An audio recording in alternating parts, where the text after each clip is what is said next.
Béni soit le Seigneur, que la grâce et la faveur de Dieu soient sur vous, bien-aimés. Nous allons partager aujourd'hui une exhortation dont le thème est notre foi, cette foi qui triomphe du monde. Notre exhortation est tirée de 1 Jean chapitre 5, à partir du verset 1 jusqu'au verset 5. Quiconque croit que Jésus est le Christ est né de Dieu. Et quiconque aime celui qui l'a engendré, aime aussi celui qui est né de lui. Nous connaissons que nous aimons les enfants de Dieu lorsque nous aimons Dieu et que nous pratiquons ses commandements. Car l'amour de Dieu consiste à garder ses commandements. Et ces commandements ne sont pas pénibles parce que tout ce qui est né de Dieu triomphe du monde. Et la victoire qui triomphe du monde, c'est notre foi. Qui est celui qui a triomphé du monde, sinon celui qui croit que Jésus est le Fils de Dieu? Alléluia. Donc l'apôtre Jean, dans ce passage, nous montre un secret. Le secret par lequel nous pouvons triompher du monde. Nous pouvons triompher de la chair. Nous pouvons triompher de la maladie. Nous pouvons triompher du péché. Il dit que, au verset 4, qui est le verset clé, il dit parce que tout ce qui est né de Dieu triomphe du monde. Donc, la première étape qui nous permet de triompher, c'est que nous sommes nés de Dieu. Nous sommes nés de Dieu. Nés de Dieu, ça veut dire nés de nouveau. Nous avons été ensemencés par la parole de Dieu. Nous avons reçu Christ. L'Esprit de Dieu est en nous. Il s'est produit la rédemption en nous. Donc, nous sommes des personnes qui avons la nature de Dieu en nous.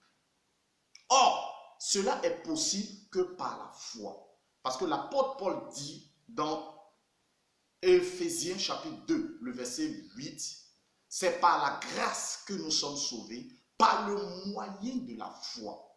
Ce n'est pas par les œuvres afin que quiconque s'en glorifie. Bien-aimés, même pour être né de Dieu, c'est la foi en Jésus-Christ qui nous permet de naître de Dieu, de naître de nouveau.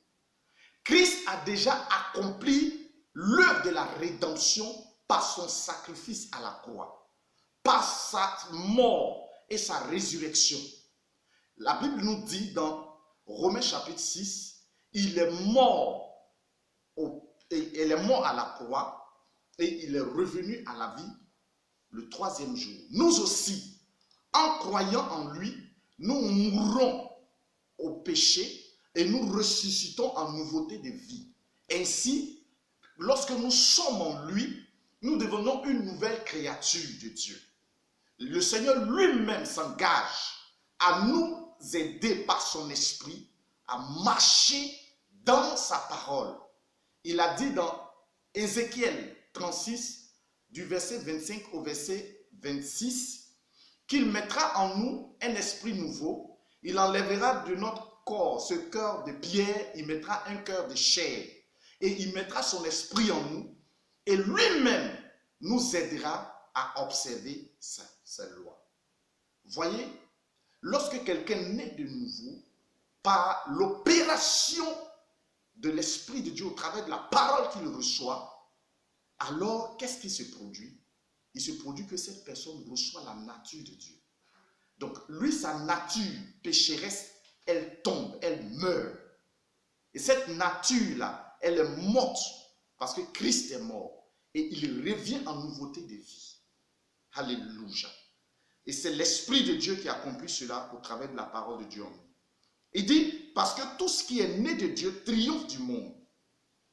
Et la victoire qui triomphe du monde, c'est notre foi.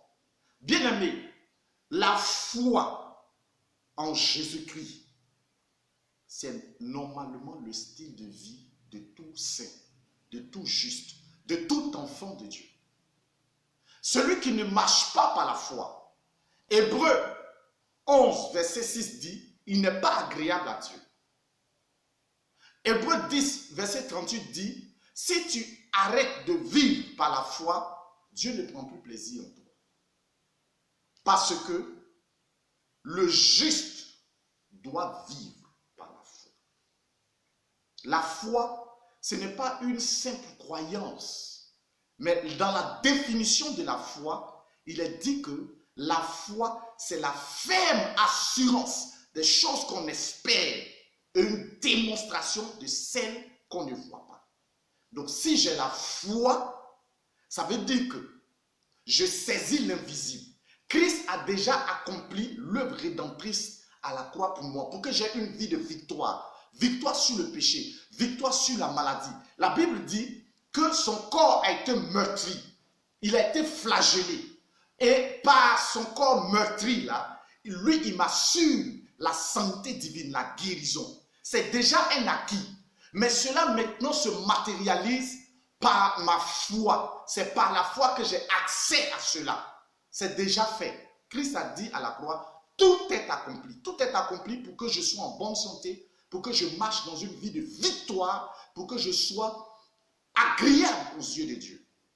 Donc, bien-aimé, tu dois reconsidérer ta marche avec Dieu. Concentre-toi sur l'essentiel. L'essentiel, c'est que ta foi doit être activée. Tu dois marcher par la foi. Tu ne dois plus marcher comme des gens sans foi. Marche par la foi.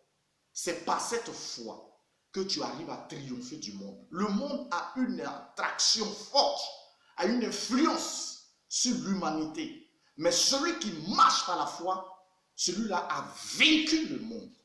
Celui qui marche par la foi, il triomphe du péché. Il triomphe sur tout ce qui est attrait de la chair, sur tout ce qui est faiblesse de la chair. L'apôtre Pierre l'a dit dans 2 Pierre que nous sommes esclaves de ce qui a triomphé de nous. Mais en Christ, le Seigneur nous a repositionnés. Donc nous triomphons désormais par notre foi en Christ. Parce que nous sommes nés de Dieu. Tu es né de Dieu. Et cette foi, manifeste-la. À partir d'aujourd'hui, ne te laisse plus dominer par la chair. Ne te laisse plus dominer par le péché. Ne te laisse plus dominer par le monde. Avec tout ce qui se passe, tu n'es pas conditionné par ces choses. Christ nous a rachetés du monde. Nous sommes dans le monde, mais nous ne sommes pas du monde. Nous ne sommes pas sous l'emprise de ce monde. Nous ne sommes pas enclins à tout ce qui se passe dans ce monde. Mais nous dominons sur le monde. Que le Seigneur te donne de comprendre ces paroles. Et à partir d'aujourd'hui, active ta foi. Active-la sur la parole de Dieu. Parce que notre foi vient de ce que l'on entend. Et ce qu'on entend vient de la parole de Christ. Ce que Christ a dit, mets-le en application. Crois en cela. Et saisis-le. Le Seigneur t'a déjà tout donné. Saisis-le. La Bible dit par exemple, de riche qu'il était, dans 2 Corinthiens chapitre 8 verset 9, de riche qu'il était, il s'est fait pauvre pour nous enrichir. Saisis-le par la foi et avance avec ton Dieu. Que la grâce et la faveur de Dieu soient avec toi. Je vais prier pour toi. Seigneur, merci pour tes enfants. Merci pour ta grâce, pour ta faveur qui est manifeste dans leur vie. Seigneur, tu dynamises notre foi afin qu'à partir d'aujourd'hui, nous triomphons et que ce triomphe soit, Seigneur, sans fin jusqu'à ce que tu viennes nous prendre. Merci pour toutes choses au nom de Jésus. Amen. Shalom à toi, bien-aimé. Que la grâce de Dieu soit avec toi.